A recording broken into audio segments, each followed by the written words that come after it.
दोस्तों, मैं राहुल आपका स्वागत करता हूं एक बार फिर से। और आज हम पढ़ेंगे गोलीय दर्पण से संबंधित प्रतिबिंब का निर्माण करने के नियम और स्थितियां और उपयोग, तीनों चीजें एक ही वीडियो में पढ़ेंगे। और तो ध्यानपूर्वक इस वीडियो को देखिए और अंत तक बने रहिए। पहला नियम हमने पढ़ा था, अक्ष के समांतर या मुख्य अक्ष के समांतर प्रकाश की किरण आती है तो परावर्तक तल से टकराने के बाद में अवतल दर्पण में मुख्य फोकस से गुजरती है, वास्तविक रूप से गुजरती है। ये रहा। दूसरा, उत्तल दर्पण में तो मुख्य अक्ष के समांतर कोई प्रकाश की किरण चलती है तो वो फैल जाती है, लेकिन पीछे मिलाने पर, पीछे उसको किरण को बढ़ाने पर मुख्य फोकस से गुजरती हुई प्रतीत होती है। ठीक है, पहला नियम तो ये हमारा था।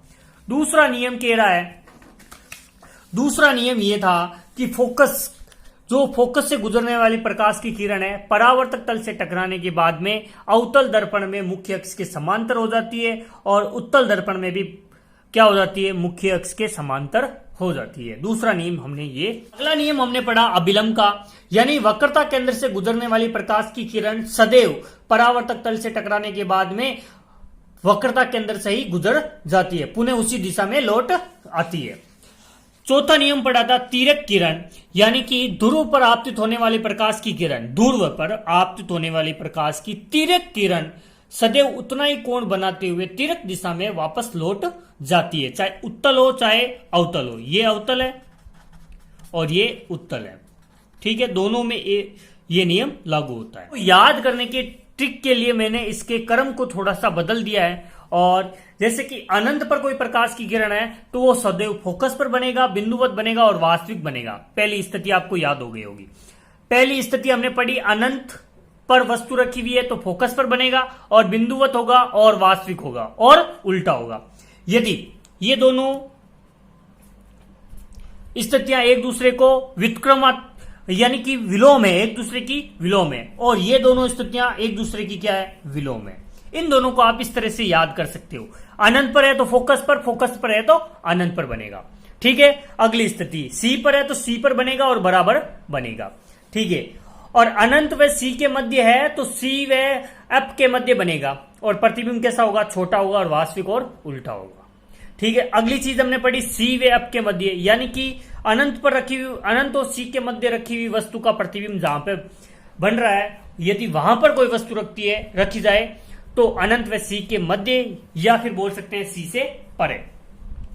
और छठी स्थिति हमने पढ़ी, एफ व ध्रुव के मध्य, एफ व ध्रुव के मध्य रखी हुई वस्तु का प्रतिबिंब दर्पण के पीछे, सदैव दर्पण के पीछे बनेगा और बड़ा बनेगा, आभासी और सीधा होगा। ठीक है, ये हमने अवतल दर्पण के प्रतिबिंब के बारे में जाना।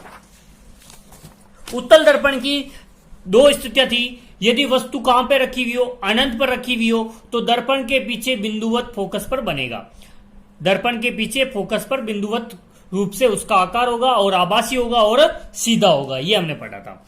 दूसरा हमने पढ़ा, अनंत व ध्रुव के मध्य, अनंत व ध्रुव के मध्य रखी हुई वस्तु का प्रतिबिंब सदैव, अनंत व ध्रुव के मध्य का अर्थ है कि अनंत और ध्रुव के मध्य कहीं पर भी रखी हुई वस्तु, सी पर रखी हुई हो, एफ पर रखी हुई हो, कहीं पर भी रखी हुई हो, उसका प्रतिबिंब सदैव दर्पण के पीछे ध्रुव व एफ के मध्य ही बनेगा, ध्रुव व एफ के मध्य ही बनेगा। और कैसा होगा, छोटा होगा, आकार में उसका आकार कैसा होगा, छोटा होगा, आभासी होगा और सीधा होगा।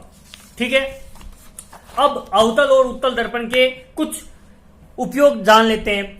Torch, search light, headlight. Torch के अंदर अवतल दर्पण होता है, सर्च लाइट के अंदर अवतल दर्पण होता है, और जो आपके वाहनों के अंदर जो लाइट होती है हेडलाइट, उसके अंदर भी कौन सा दर्पण होता है, अवतल दर्पण होता है। शेविंग करवाने जाते हो तो वहां पे जो लगे हुए दर्पण है वो अवतल दर्पण होते हैं।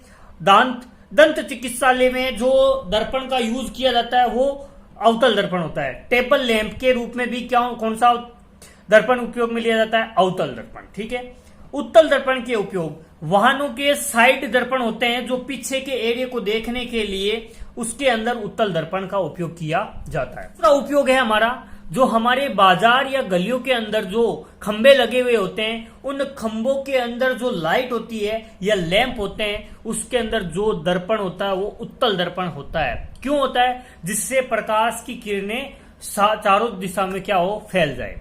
ठीक है, वीडियो कैसा लगा कमेंट बॉक्स में कमेंट करके जरूर बताएं, और आप इस वीडियो को लाइक जरूर करें, अपने दोस्तों के साथ शेयर जरूर करें, और जिसने अभी तक इस चैनल को सब्सक्राइब नहीं किया है वो इस चैनल को सब्सक्राइब जरूर कर लीजिए। धन्यवाद दोस्तों, आज के लिए बस इतना ही।